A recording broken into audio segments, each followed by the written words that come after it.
Wadi Awabashi Nausha, the Wadi Awabashi Nausha, the Wadi Awabashi Nausha, the Wadi Awabashi Nausha, the Wadi Awabashi Nausha, the Wadi Awabashi Nausha.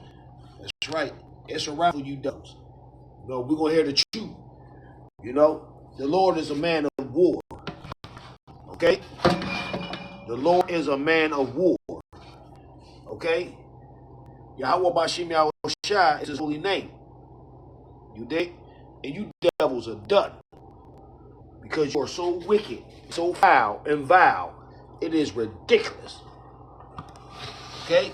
So guess what? We're going to get the knowledge and wisdom of what's going to happen. What's happening in Burkina Faso and the rest. You know? All the things that's going down in Burkina Faso that these devils from France is trying to do. You devils are done. You're wicked. You're foul. You're vile. You're no good at all. You're nothing.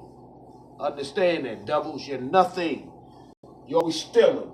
Trying to take somebody's resources. Trying to take somebody out. Murder somebody. With your goofy ass democracy. But it ain't working. Listen up. Many scholars argue that Africa needs a more holistic approach, combining democratic governance with strong institutional reform, economic development, and cultural alignment. You know? Now, there's a speech where an individual is saying that what Africa needs is not democracy, and what we need is something like a dictatorship for Africa to grow. I don't know what you think about all this, but let's listen to him. He may have a point. Let's not shoot the messenger, but listen to the message, right? So let's dive in. I shall be back with a deeper critical analysis. The struggle being waged in the Sahel is not a plea for charity in the form of sovereignty. It is a fight to reclaim our sovereignty. And from this perspective, my remarks revolve around two cliches that need to be clarified. Because we observe that through speeches and even the human rights issues that are raised, there are strategic plans to assassinate our leaders that are underway. And when I speak of a strategic plan to assassinate leaders, I need to be precise in my words so that everyone can understand. From the moment we talk about democracy, it is said that the AES countries must return to democracy. They must return to holding elections. What kind of democracy are we talking about? That question mark deserves to be raised, considering that from the 1960s to 2022, if I take the case of Burkina Faso, we have been governed by so-called Democrats who were installed, put in place by people sitting on the other side of the oceans. What has been the impact on the ground? Let me give a few examples. From 2022, that is from 1960 to 2022, that makes 62 years. Compared to the period from 2022 to 2026, that's 4 years. In 4 years, here is what has been accomplished. When the call was made to the Burkinabe people to face the current situation, starting in 2022, at the moment when I'm speaking to you, the state has allocated 104 billion CFA francs to agricultural mechanization and inputs. And what results have we achieved? That means 104 billion, which is more. And this allowed us to reach 67,000 tons of cereals to feed the population. Isn't that defending human rights? If you have an accident right now and go to the hospital, you could die because we can't get a scan done. The cost has been reduced from 50,000 to 25,000. That's a 50% reduction during wartime. But from 1960 to 2022, this has never been done. I take, how should I put it? We have just launched the recruitment drive called Operation 1000 times 5. 1000 times 5 means that each year we will recruit 1,000 specialist doctors over 5 years. From 1960 to 2022, those who established their democracy here never did this. Let me give another example. We have just opened the hospital, the largest hospital in our country, on July 29, 2025 in in Bobo Dioulasso, in cooperation with China. And I tell you, Your Excellency, that in our country, since 1960, it was on July 29, 2025 in Tingango, that the first operation enabling a kidney transplant was performed in our country. When someone was sick, they had to take a plane. It was on the other side that they went to have it done. Now it is done in Burkina, in a country that is at war. Another example I would add is how should I put it? The construction of 920 CSPS from 2022 to 2026 in a country that is at war. On December 21st, 2025, or even up to what we have just observed after taking stock, there are 38 newly built health centers in a country that is at war. I could name others as well. People say, but what are human rights? It's the right to life, isn't it? Let me give another example. Regarding the development of lowlands. The development of lowlands to allow farmers, that is peasants, to be able to take care of them. We have gone from 5,000 hectares since the 1960s up to now. We have gone from 5,000 to 25,000 hectares in 2025. But this is a country at war. And still in the field of agriculture, for plowing, for the peasants who own the land, we take tractors and go plow it for them for free. And in 2025, we plowed 58,000 hectares of land for free for the peasants. Is there any greater defense of human rights than that? And when I take, for example, the armed forces, among the 11 agreements where it was stated that we cannot purchase equipment elsewhere unless it's from France, and we cannot train our soldiers elsewhere unless it's in France, I inform you that from 2022 to 2025, we have independently formed around 20 rapid intervention battalions, all fully equipped with at least 500 soldiers per battalion. I'm not going to give the exact number because the enemy might be listening. And since these are military matters, if I give the details, you could prepare yourselves and come. I won't give everything. I'll just give an approximate figure. Whether it's less or more, you won't know. Second example, we have formed about 10 mobile police intervention groups. They are already deployed in the field. We have established gendarmerie legions throughout the entire country, nearly 10 mobile gendarmerie squadrons. They are already deployed in the field. From 1960 to 2022, there was only one air base. Today, we have 4. From 2022 to 2026, 4 air bases. There you have it. But I say I'm giving approximate numbers, not the total. That's it. The volunteers for the defense of the homeland, who have been considered as militias. I myself, standing before you, am a volunteer for the defense of the homeland. So these are not just men picked up off the street to say that we form militias. And all those who are volunteers for the defense of the homeland, on the ground, as time goes on, we remove them, we integrate them directly into the army without training. Those who are not fit to join the army are placed either in entrepreneurship, whether it's agriculture, carpentry, or welding. That's what's being done in Burkina. So it's essential that we ask everyone to take off their blinders in order to better see reality. What we're saying is, yes, people say Burkina doesn't want democracy. We never said we don't want democracy. Democracy is a forced garment that people want to make us wear. We will not accept it. If our grandparents were forced to wear it, we are saying no. And we have the necessary ability to say no. And even tomorrow, we will say no. Liberal democracy, whose principles are based on homosexuality, whose principles are based on marriage between 2 children, or with their mother or father, this is over. In Africa and in Burkina, there will be none of that. In our space in the US, there will be none of that. So, from this point of view, democracy has its principles. We think we can violate the constitution, get ourselves elected 3 or 4 times, settle in, and nothing happens. We kill 3,000 people, we install whoever we want, and nothing happens. And someone comes to power by force, supported by the people, without even a drop of blood being shed, and you think that this person should go? I'm telling you that there is a murder that is being covered up. I'll give you the references. You can even go and check on the ground how a major power will say it, right? Or in a report, they say yes, that satellites saw the FDS carrying out mass killings. Satellites that can see the FDS committing mass murders. Yet those same satellites are unable to spot terrorists organizing to attack your beautiful satellites. So are they binary or what? So they observe selectively. So your satellites, when it's your own people, they don't see anything. So there really is a problem. So I'll take the case of Gaddafi. It was exactly the same narrative that was used against Gaddafi. And there you have it. Those are the examples. Again, they said yes, quickly, human rights, who made a report and submitted it. First of all, the people at Human Rights need to understand that the Universal Declaration of Human Rights from 1589 was created 553 years after the Charter of Kurukan in 1236. You can't come and teach Africans what human rights are. The Universal Declaration of Human Rights of 1948, for its part, was established 712 years after the Charter of Kurukan. That means that in Africa, we know what human rights are about. So you take it, you say yes, Human Rights made a report. Go file it among the reports that contributed to the adoption of the 1970 and 1973 resolutions, either 1970 or 1973, which led to the assassination of Gaddafi. They even said it was to create an aerial exclusion zone. This is a zone that was created. They intervened all the way to the ground.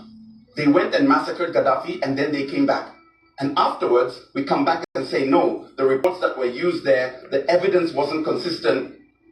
There you go. These are people who called. That's it. It's online. You can look it up. And it's on this basis that Gaddafi, in 2025, has even just been convicted for criminal conspiracy and other charges. That means that the leaders of Human Rights Watch should also be held accountable as criminals.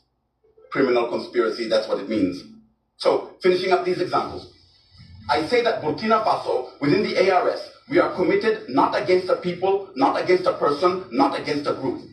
But if a group stands in the way of our interests, we will defend ourselves. That needs to be clear. We are committed to reclaiming our sovereignty. Political sovereignty, for example, we will no longer have leaders imposed on us. That's one point. Economic sovereignty, for example, our resources will serve our people. Our young people who die on the shores of the oceans, who come back here, that's over. Security sovereignty, for example, saying that we have to buy everything, military equipment and so on, from France, that's over. We will buy our equipment wherever we want. And even where we are heading now, it's about figuring out how to properly train our young people so that we can manufacture them in Burkina or in Niger or in Mali. It's because you know the brands and you can map them out. We will also create tunnels and then manufacture ourselves. Are we subhumans? No, we have brains too. That's it. But now cultural sovereignty. It's about preventing the continued erosion of our identity. We are engaged in the struggle to reclaim our identity. And when I said it's a conquest, it's not just any conquest in this world.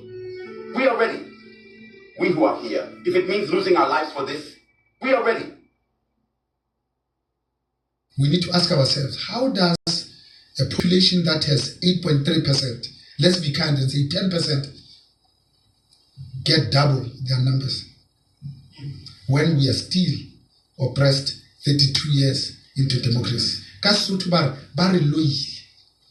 Because if we understand and have a full appreciation that the reason why Great Britain left South Africa to white male Afrikaners, not to the black elites that were more educated or better farmers than the white male Africans, because they went to a corner and said, but what do we want from South Africa? Three things. Number one, they said, we want a crucible of cheap labor forever. 32 years into democracy, we steal that. Two, they said they must risk it all and go to the belly of the earth and bring the gold. We will have the first right of refusal. Lastly, they said, oh, play around, especially on riverbanks, find a diamond or two, but we will determine the price. Hence the creation of the London Sales Organization. It doesn't happen with any other commodity. That is your commodity. You risked it all. And then somebody says, oh, this is what I'll pay. You see, Britain built its empire only when property men could vote. America industrialized on slave labor. France colonized half of Africa under dictatorships. Not a single wealthy country developed under true democracy. Not one. Yet the IMF and World Bank demand African countries follow rules the West never followed. So why do they insist on this? Because it's not about democracy. It's about control. Control of Africa's resources, Africa's policies, and Africa's sovereignty. South Africa has been free for 30 years, and yet we are still failing. And I wonder why that is. Let's put aside apartheid, colonialism, and historical injustice, and just look at the last 30 years. And that makes me wonder what's been running through South Africans like a quiet virus that destroys everything that South Africans try to build. And I do think there are three contributing factors to this. So let's discuss it. Number one, rules exist, but only on paper. Let's be honest, South Africa has a world-class constitution, probably one of the best, most progressive in it. Our laws are solid, but none of these things matter. And I do think there are three contributing factors to this. So let's discuss it. One, rules exist exist, but only on paper. Let's be honest, South Africa has a world-class constitution, probably one of the best, most progressive in the world. Our laws are solid, but none of these things matter. None of these rules matter if no one is there to enforce them. And that brings us to number 2. Enforcement in our country is broken. Rampant corruption, crimes that go unpunished, and in a system that constantly rewards bad behavior, honesty becomes a disadvantage, and that system reproduces itself over and over. And number 3, which is very important if you believe in free markets and open markets. Hey, to all the liberals and capitalists out there, consequences become unpredictable. And this is probably the most important one, because sometimes guilty people walk free, sometimes innocent people are punished, sometimes nothing happens at all. And this makes it very difficult for international collaboration in capitalist frameworks or investment like the Democratic Alliance likes to claim. Because when people can't predict outcomes, they stop trusting a system. South Africa isn't failing because of history alone. It's failing because of those 3 contributing factors that I just presented to you. Number 1 is law and rules, which we have some of the best on paper in the world, but we fail at implementing. Trump is a dictator. The king of Britain is a dictator. The ruler of Dubai is a dictator. The leader of China is a dictator. The leader of Singapore is a dictator. But now when you look at China, we call it benevolent dictatorship, where the people vote for their leader. 80,000, and they give him 30,000 people. Yeah, and they give him permission to say run. Get to Singapore with meritocracy, where on the basis of qualification, the best man for the job must run and trust his judgment. You get to Dubai, the royal house decides what must happen. I don't know who dragged Africans to tell them that democracy works, but for 65 years, from Kwame Nkrumah, coming down to Nelson Mandela, the whole of Africa is crying with leadership. I have traveled the whole width and breadth of Africa, from Tanzania to Nigeria, to Ghana, Botswana, to Namibia, to Mozambique, every country, Zimbabwe included. So a dictator in my world, when I say that, it must be a dictator number 1 who dictates the right thing, who has a clear agenda. And a man who has a clear agenda, a national agenda that benefits the people, to help democracy. People want food, people want water, people want roads. And to implement these things, the democratic system is full of bureaucracy. I've used an illustration once, right now, where if a toilet is not working, under a fully functional democratic government, you must come and report it. Then it's written, toilet not working. Then you must call a city. How are we going to repair the toilet? Minute 8. After that, let's begin to find who will fix the leaking toilet. And before that, there's a holiday for 3 days. We'll come back to Parliament next week. When we come back to Parliament, let's find the companies that can actually do it. Can we have 3 quotations or 4 quotations? We'll give you 2 weeks to do your quotations. The quotations come. Then the judiciary, the adjudication must sit down and decide who amongst these ones must do the project. And after that, then we must go and procure from the Department of Finance how much will it cost us to fix this vis-a-vis what has been quoted. And while you're doing that, we award the contract. After we finish awarding the contract, there is an appeal from one of the Mulus, the appeal that after my quotation was better, let's start again. You will spend 3 years with the toilet. Open a Chime checking account in 2 minutes, and we'll spot you up to $200. Well, I'm telling you, these damn devils. I'm telling you. Yep, but your time is over, devil. Everybody caught on to your BS. That is not fixed, but the system is trying to get it fixed. You understand what I'm saying? Oh, yeah. And this is where Africa is. Every politician out there who has got a better explanation that democracy will work on African ground, please come forward and challenge me on that. We can say that we are free, but our freedom is rotting, is eating, is cankering, is destroying, is vandalizing our own systems. We bring up children that we don't know. We worship what we don't know. We eat what we don't know. We work for what we don't know. We bank where we don't know our money is going. We insure our things where we don't know. We are simply an audience that is floating in the midst of a system that is being managed by those who have resources. I want to say very clearly that poor people have no choices. Poor people have no choices. Choices are for the rich people. So show me a democratic system that allows common people to be rich. No. Democracy is actually a fine-tuned system of capitalism. Some small little elements of socialism and a little bit here and there of some hierarchical and cultural tolerance. But democracy, in all honesty, is not a system that was built by Africans, to be maintained by Africans, to be assumed by Africans. Our form of governance as Africans is Ubuntu.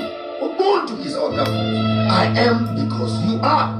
It does not make sense that Africa can have so many resources, yet Africa still languishes in poverty. We have banks that we don't own. We have education systems that we don't own. We have curriculums that we never wrote. We have political parties that don't service our own interest as people. We have passports. They don't give us access to other countries. They have access to our countries. We don't have access into their own countries. And that's supposed to be democracy. They have embassies in our own countries, and yet they put the same countries in sanctions. What sort of a system are we talking about if we're addressing the issues of African democracy?